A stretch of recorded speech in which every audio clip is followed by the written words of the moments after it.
اگر بچانا چاہتے ہو اپنی قوم کی بچیوں کو، اپنی مہیلاؤں کو، اپنی بیٹیوں کو، میری بات لکھ لو. ہر جمعہ جہاں آپ مسجد میں جمعہ کا انتظام کرتے ہیں وہاں لیڈیز کا ارینجمنٹ کمپلسری مینڈیٹری ہونا چاہیے، ضروری ہونا چاہیے. آپ عورتوں کا انتظام کیجیے اور گھر کی تمام عورتوں کو جمعہ کی نماز میں لے کے جائیے. ساس بھی جائے، بہو بھی جائے، بیٹی بھی جائے، ماں بھی جائے.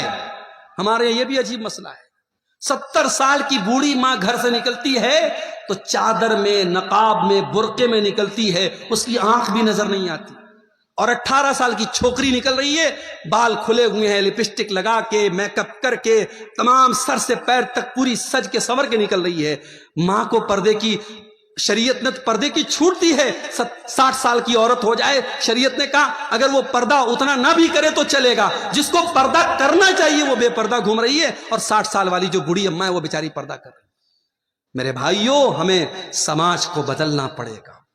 ہمیں سمجھنا پڑے گا کہ سماج آج دشت ہو رہا ہے، سماج آج گندا ہو رہا ہے، اور اس سماج کو بچانے کی ذمہ داری ہم سب کی ہے. اگر بیوی اگر بے پردہ گھوم رہی ہے، شوہر کہاں مر گیا؟ اگر بیٹی بے پردہ گھوم رہی ہے، باپ کہاں مر گیا؟ اگر بہن بے پردہ گھوم رہی ہے، بھائی کہاں مر گیا؟ میں بتاؤں کہاں مر گیا؟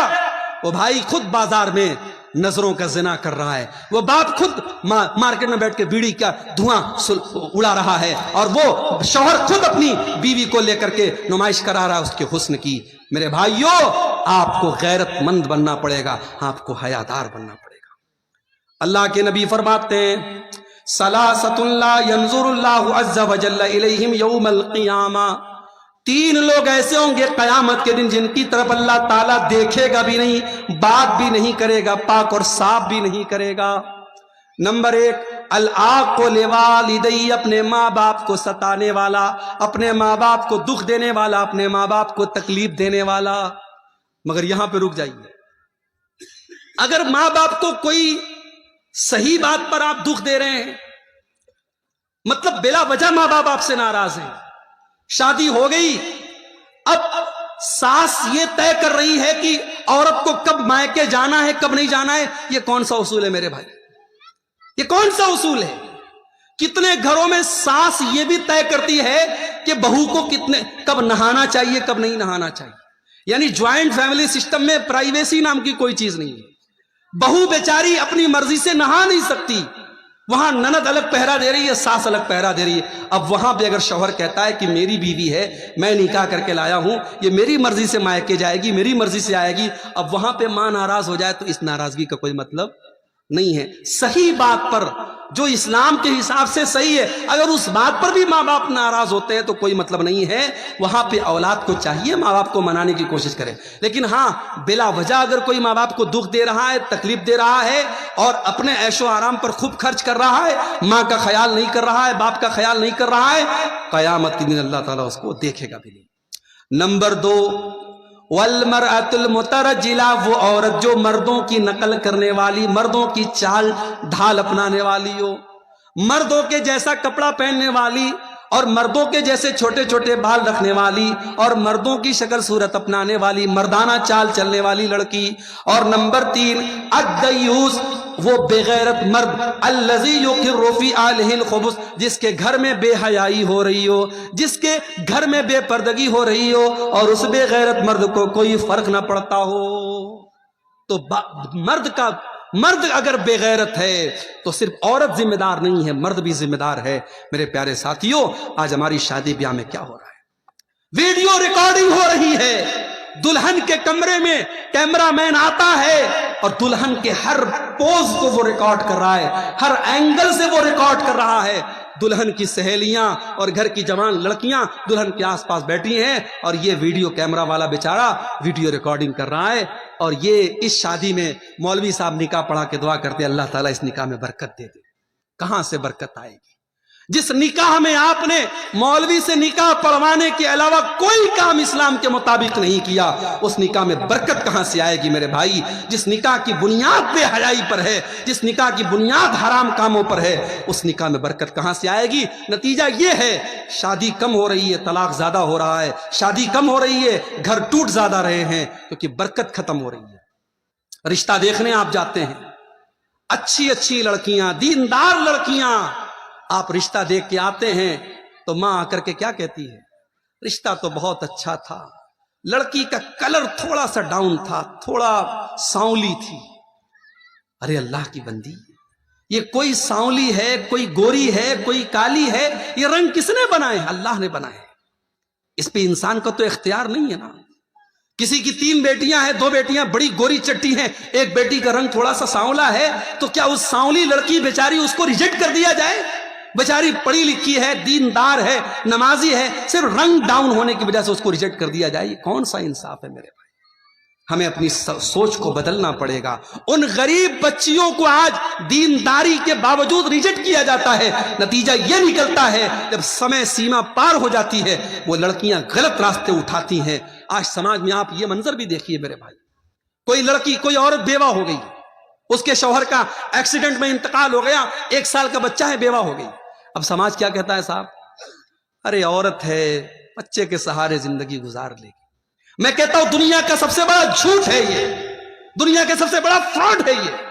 ایک بچے کے سہارے عورت زندگی گزار لے گی؟ اس کی جوانی، اس کی عزت، اس کی خواہشات، اس کی ڈیزائرز، اس کا کوئی مطلب نہیں ہے۔ اس سماج کو ہمیں بدلنا پڑے گا، مطلقہ اور بیوہ عورتوں کی شادی کا بھی ماحول پیدا کرنا پڑے گا۔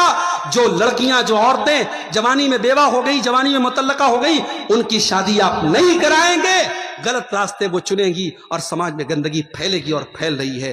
میرے پیارے ساتھیوں، شادی بیاہ میں یہ بہت ساری چیزیں ہیں جن کی ہمیں اصلاح کرنے کی ضرورت ہے۔ سب سے پہلے تو آپ رشتوں میں دینداری کو ترجیح دیجیے۔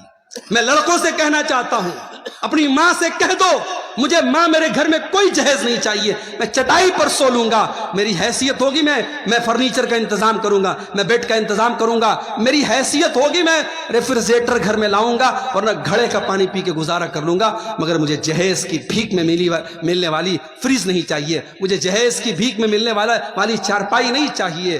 اپنی ماں سے جا کے کہہ دو مجھے دیندار بیوی لا کے دے دو۔ اللہ کے نبی فرماتے ہیں لِيَتَّخِذْ أَحَدُكُمْ قَلْبًا شَاكِرًا وَلِسَانًا ذَاكِرًا وَزَوْجَةً مُؤْمِنَةً تُعِينُهُ عَلَى أَمْرِ الْآخِرَةِ۔ او لوگو، دنیا کی سب سے بڑی دولت 3 چیزیں ہیں، 3 چیزیں جس کے اندر پیدا ہو جائیں اس کے پاس دنیا کی سب سے بڑی دولت ہے۔ قلبًا شاکرا، ایک ایسا دل اپنے پاس پیدا کر لو جو اللہ کا شکر ادا کرنے والا دل ہو، وَلِسَانًا ذَاكِرًا، اور ایسی زبان اپنے پاس پیدا کر لو جو زبان اللہ کا ذکر کرنے والی ہو، وَزَوْجَةً مُؤْمِنَةً، اور ایسی ایمان والی بیوی اپنے گھر میں لے کے آ جاؤ، تُعِينُهُ عَلَى أَمْرِ الْآخِرَةِ، جو آخرت کے کاموں میں آپ کی مدد کرے۔ دیندار بیوی میرے بھائی آپ کے گھر میں آئے گی، آپ کے گھر کو جنت بنا دے گی۔ دیندار رشتوں میں دینداری کو ترجیح دو۔ اسی لیے اللہ کے نبی فرماتے ہیں تُنْكَحُ الْمَرْأَةُ لِأَرْبَعٍ لِمَالِهَا وَلِحَسَبِهَا وَلِجَمَالِهَا وَلِدِينِهَا۔ جب لڑکی کی شادی ہوتی ہے 4 چیزیں لڑکی کے اندر دیکھی جاتی ہیں، مال دیکھا جاتا ہے، خوبصورتی دیکھی جاتی ہے، اس کا خاندان دیکھا جاتا ہے، اور اس کو دینداری دیکھی جاتی ہے۔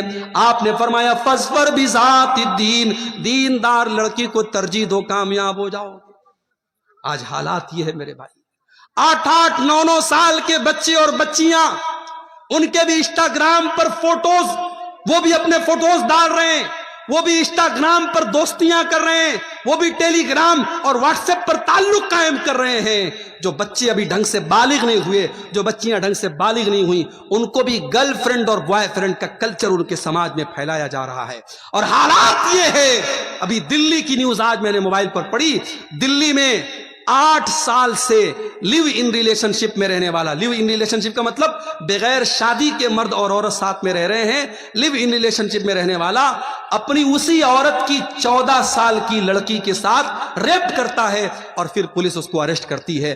حالات یہ ہیں، باپ بیٹی کا رشتہ بھی تار تار ہو رہا ہے، بھائی بہن کا رشتہ بھی تار تار ہو رہا ہے۔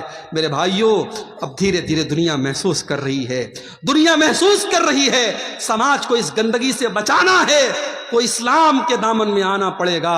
اسلام نے ہمیں زنا کے دروازوں سے روکا ہے، زنا کے چور دروازوں سے اسلام نے روکا ہے۔ اسلام کہتا ہے لڑکا لڑکی بالغ ہو جائیں، 10 سال کا لڑکا ہو گیا، 10 سال کی لڑکی ہوگی، بستر الگ کر دو۔